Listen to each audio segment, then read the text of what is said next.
Bonjour à tous et à toutes.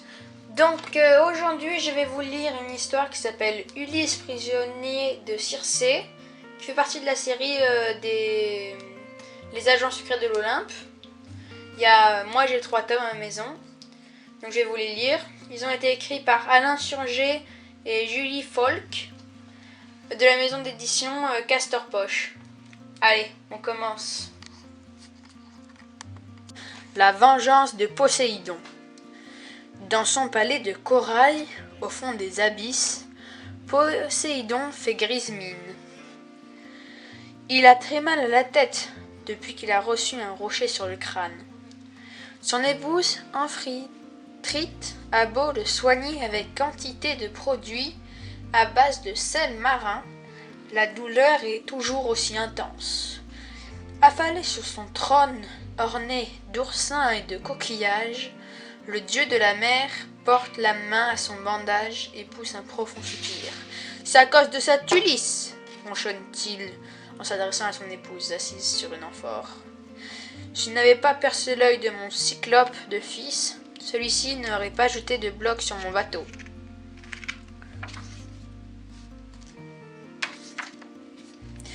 Polyphème l'a manqué, fait remarquer Amphitrite en arrangeant les plis de sa longue tunique d'algues.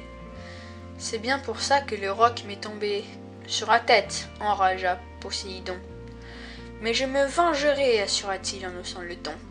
Ulysse n'est pas près de rentrer chez lui. Il regarde d'un œil morne les néréides de jeunes et jolies nymphes qui exécutent une sorte de ballet acrobatique pour tenter d'assouplir sa mauvaise humeur. « Allez nageoter plus loin !» aboie le dieu en faisant un geste de les chasser. « Vos virevoltes me donnent le vertige. » Les Néréides cessent de danser.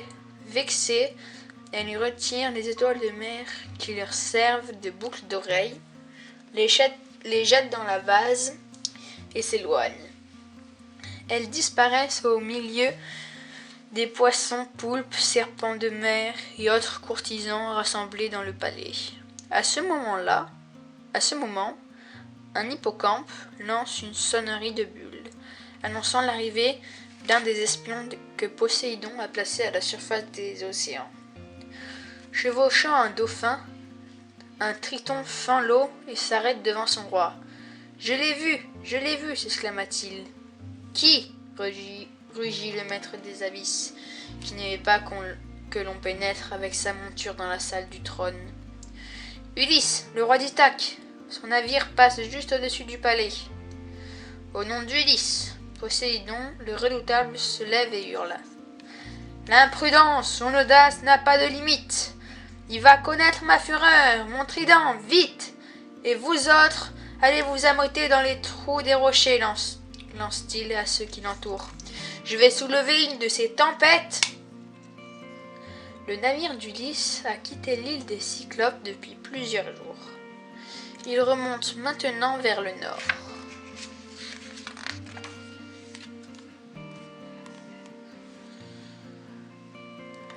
« Je croyais qu'Ithaque se trouvait à l'est, dit le pilote à Ulysse. Oui, mais je veux éviter de passer devant Charybde, la fille de Poséidon. 3 fois par jour, elle engloutit d'énormes quantités de mer, avalant en même temps les bateaux et leur équipage. Nous allons opérer une boucle pour contourner ce monstre. Espérons que nous ne perdrons pas trop de temps, reprend le pilote. Cela fait plus de 10 ans que nous avons quitté Ithaque pour participer à la guerre contre Troie. Et j'ai vraiment hâte de retrouver les miens. Moi aussi, souffle Ulysse, en pensant à son épouse Pénélope et à son fils Télémaque, qui n'était âgé que de quelques mois à son départ. Je me demande ce qui s'est passé dans mon royaume depuis tout ce temps. Peut-être nos familles nous croient-elles tous morts ? Le pilote ne répond pas. Il a les yeux rivés sur un mur de nuages noirs qui obscurcit le ciel. Très vite, les flots s'agitent et se creusent. La mer prend le vent, prévient-il. L'eau commence à bouillonner comme dans un chaudron. On la croirait brassée par en dessous. Ulysse et ses marins se pressèrent au bordage et regardèrent les vagues qui ressemblaient à un troupeau de chevaux en train de déferler sur eux. Ils relevèrent immédiatement la voile, puis vont se cramponner aux bancs de nage, les sièges sur lesquels ils s'installent pour ramer.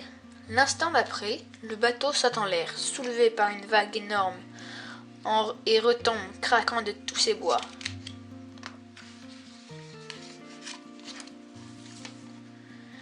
La mer est noire, les flots sont déchaînés et attaquent de toutes parts. Des montagnes liquides se bousculent, s'escaladent les unes les autres pour mieux se jeter sur le bateau d'Ulysse. Une pluie violente hache l'air et le vent pousse des rafales à arracher les mâts. À demi sorti de l'eau, Poséidon lance un rire qui sonne en grondement d'orage.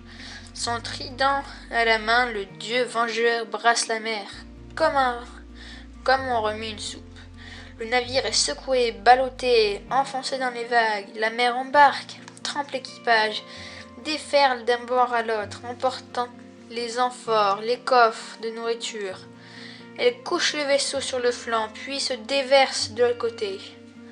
Aussitôt, le bateau se redresse et bondit sur les eaux tel un bouchon de liège. À chaque instant, les marins s'attendent à chavirer.